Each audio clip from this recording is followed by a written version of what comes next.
আমরা রান্না করতে যাবো ছুরি মাগো। ছুরি মাগো রান্না করতে হলে প্রথমে আমাদের একটি এগুলো নিয়ে নিতে হবে, নিয়ে ওগুলোকে রেখে দিতে হবে, তারপর অন করে নিতে হবে। নিলাম, তারপর ছুরি মাগোগুলো আমার কাছে একটাই ছুরি মাগো আছে, সেই আজকে একটাই দিয়ে ছুরি মাগো রান্না করে দেখাবো।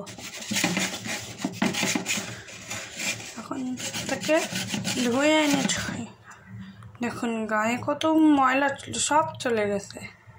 ছুরি মাগো কেমন পেঁপের মতো লাগবে, কিন্তু গায়ের দাগগুলো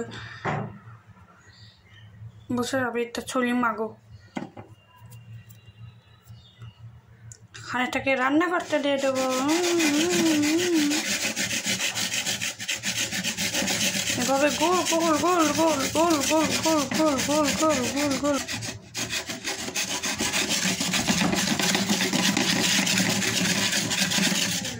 এর মধ্যে এখন দিয়ে দেবো সারার জন্য পেঁয়াজ কুচি।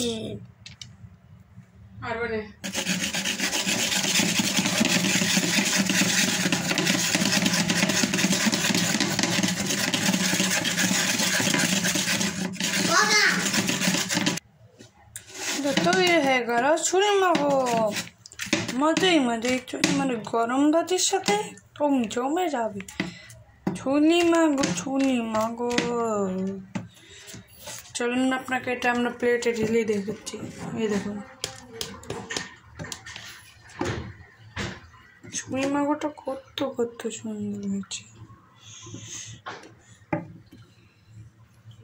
খুব সুন্দর। ছুরি মাগো গরম ভাতের সাথে একদম মজা হয়ে যাবে। এই ছিল আমাদের ছুরি মাগোর রেসিপি।